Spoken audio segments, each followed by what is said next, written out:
What is the best Star Wars film? If you ask this question to a group of Star Wars fans, you'll get many different answers and maybe some arguments. I'm John Barry 555. This is Jedi Ranger, and I will be answering that question for me personally. What is the best Star Wars film? So while this will be a subjective answer and thus a subjective ranking of the Star Wars films, I do want to say that I did try to, when I was preparing my rankings, try to consider more than just my personal enjoyment of the film, but also take into consideration filmmaking, storytelling techniques, and other things that help support the narrative and what the story is trying to say. So let us begin at the very bottom in position number 12. Star Wars The Clone Wars. So this is the only theatrically released animated Star Wars film. It's also probably the worst, mainly because it was originally intended to be 4 episodes of the TV show, the first 4 actually, but George Lucas made the decision to bundle them together and give them a theatrical release. It's actually not bad, it's quite enjoyable, but what puts it down is the fact that it was intended to be 4 interconnected stories, not one story, and that does kind of hurt the pacing, not to mention the animation is rough. Early Star Wars The Clone Wars for the show itself had rough animation, but you know what? It's still enjoyable, just like my number 11 pick, which I personally think is the worst film, but filmmaking-wise, it is significantly better than The Clone Wars. That being Attack of the Clones. My biggest problem is how they portrayed the romance of Anakin and Padme. It does not seem healthy, as I think that's supposed to be the point of the relationship, but I feel like they could have written it better. There's some cheesiness, but it's still enjoyable. It's not like I'm not going to watch it. In fact, for all of these, it's not like I'm not going to watch any of these. So that tells you a little bit. There's no Star Wars film I will not watch. But let's go on to number 10, The Phantom Menace. This is actually a pretty solid film, but it's hurt by the fact that it's so disconnected from the plots of Attack of the Clones and Revenge of the Sith. And it feels more standalone, but it's supposed to be part of a trilogy, and that hurts it. If it was written differently, maybe age Anakin up so it ties close, and maybe have more the Separatist crisis being a part, like maybe have some senator talk about secession in the hallways. I don't know.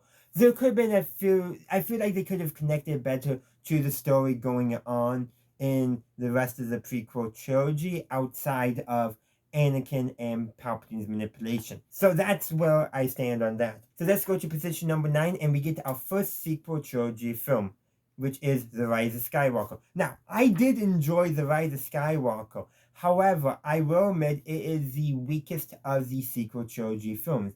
It does have some pacing issues, though I do give it a little leeway because as I understand, in one of the few ideas they had for the sequel trilogy is that of Han, Luke, and Leia, they would each get spotlighted in one film. Han had The Phantom Menace, Luke had The Last Jedi, and Leia was supposed to have Episode 9, but with the passing of Carrie Fisher, they had to adapt, and I do think that hurt the film, the not being able to give a spotlight. Now, Rey, Finn, and Poe are still our main characters, but each of the legacy characters were supposed to get a bigger role in one film each, and this was supposed to be, as I understand it, Leia's film, and it just did not work out the way they intended. One of the few things they actually had planned, as I understand it. But even despite that, it still turned out pretty good for the challenges they had, especially the last-minute rewrite and last-minute director change, last-minute by like a year out. But the thing is, The Last Jedi could have been better. I think they should have pushed the release date back by at least 6 months, if not a year. I would have been fine waiting a bit longer, but I know Disney wanted to make their investment back. In fact, most of the flaws with the sequel trilogy come from Disney making them produce it so fast, not giving the creators enough time to work with each other, bounce ideas, develop ideas. And The Rise of Skywalker is the result of that rushed development. And also doesn't help that J.J. Abrams, while he does great at starting stories, he's not so great at finishing stories, so that also hurts The Rise of Skywalker. So let's move on to my 8th pick, and that's Solo, a Star Wars story.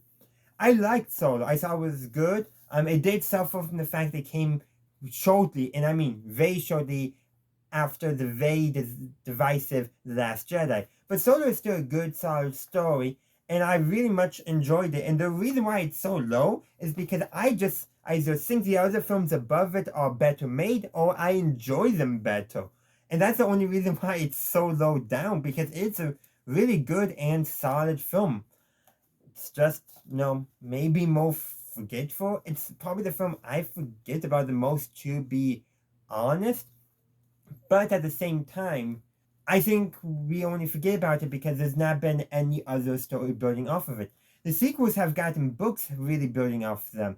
The Rogue One has Andor, and I think it hurts Solo that we haven't gotten the potential Lando series yet, which would probably have maybe not built off of it, but been more connected to Solo. Not to mention, except for Kira, who's become a big in Crimson Dawn, which have become big in the comics. And Crimson Dawn was also one of the factions in Star Wars Outlaws.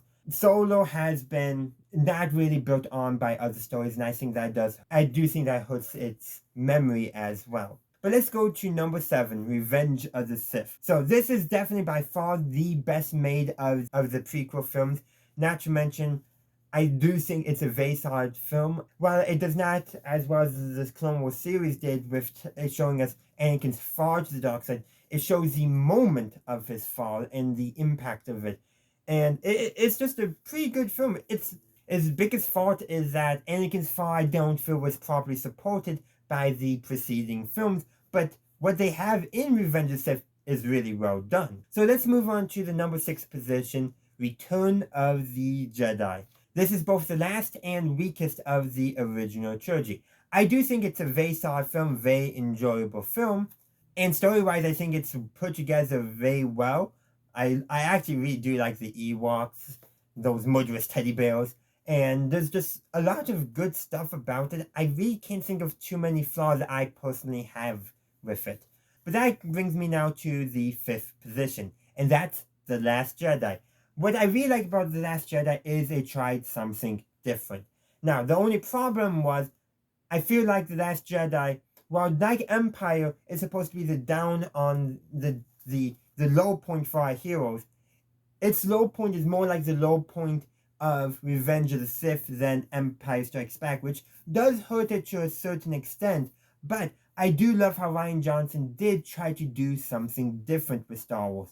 And I just really love everything that he did. I do wish J.J. Abrams built off a little better in Rise of Skywalker, which he did build off of, no doubt, but he could have done it a little better. I wish they maybe had more time to communicate with each other too. Again, that rushing that Disney forced on because they wanted to recoup their investment as quickly as possible hurt the sequel trilogy. But even despite that, The Last Jedi in itself is a very solid film.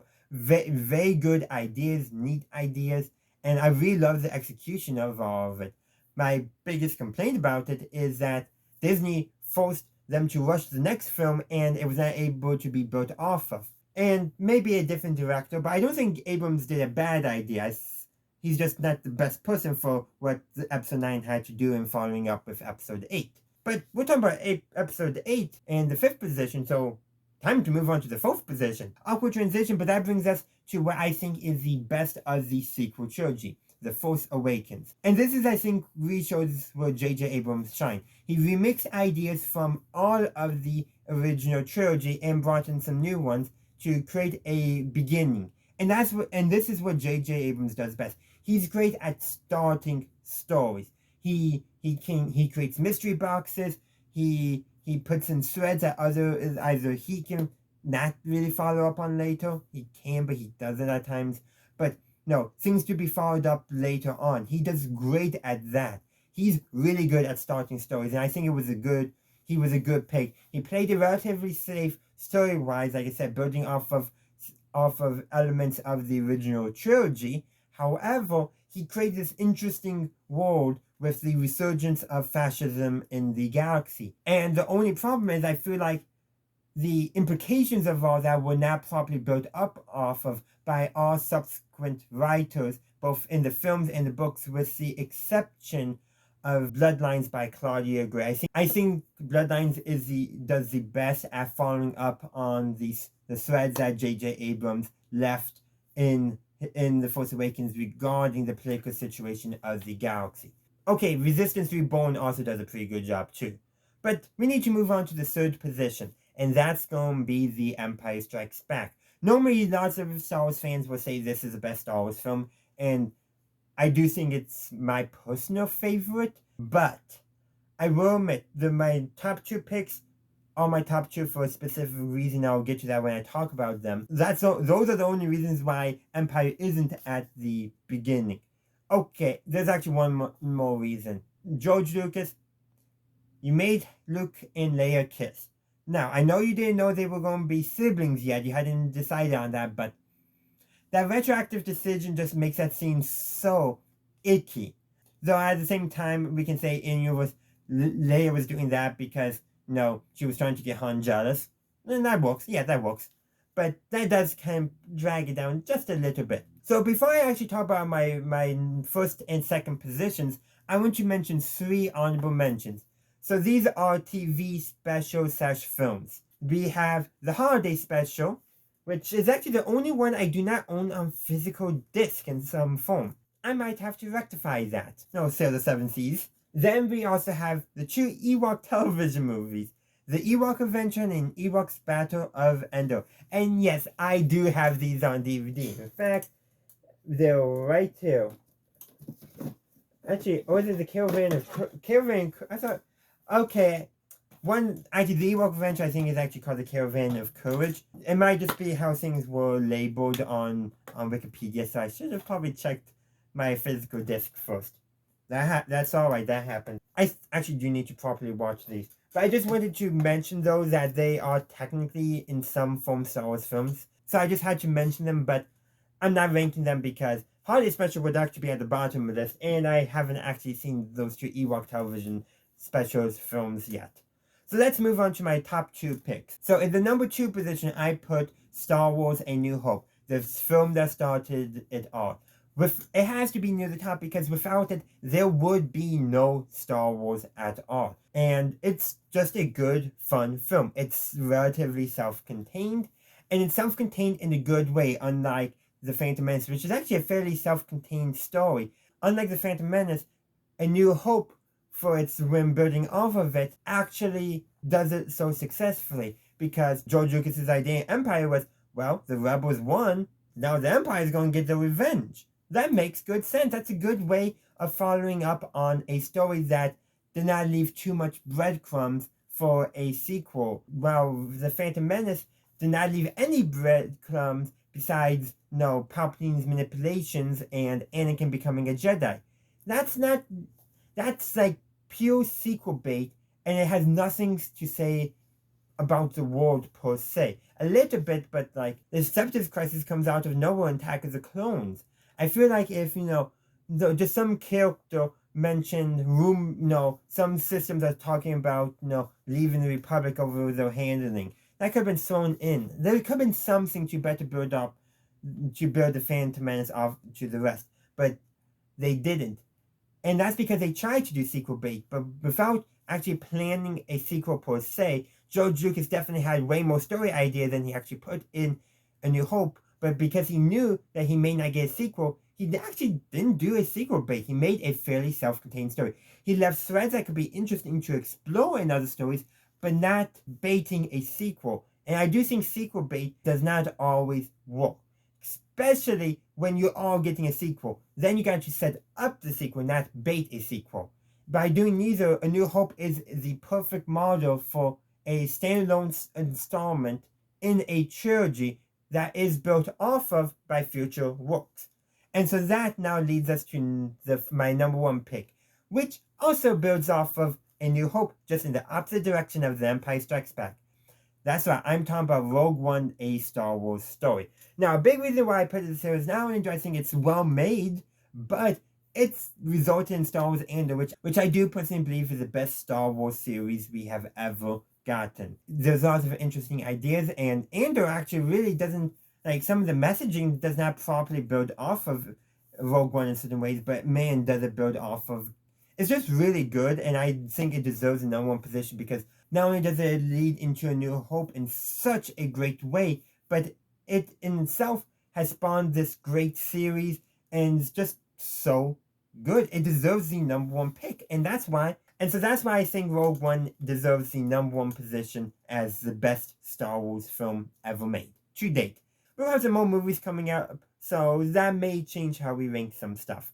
Just to recap my list, and no honorable mentions in this list, #1 is Rogue One, #2 is A New Hope, #3 is The Empire Strikes Back, #4 is The Force Awakens, #5 is The Last Jedi, #6 is Return of the Jedi, #7 is Revenge of the Sith, #8 is Solo: A Star Wars Story, #9 is The Rise of Skywalker, #10 is The Phantom Menace, #11 is Attack of the Clones, and #12 is Star Wars: The Clone Wars. So those are my rankings, but I want to hear your thoughts. Let me know your rankings. What's your favorite, what's your least favorite Star Wars film in the comment section down below. Thank you for watching my video. I do hope you enjoyed it. If you did, please be sure to give this video a like and share.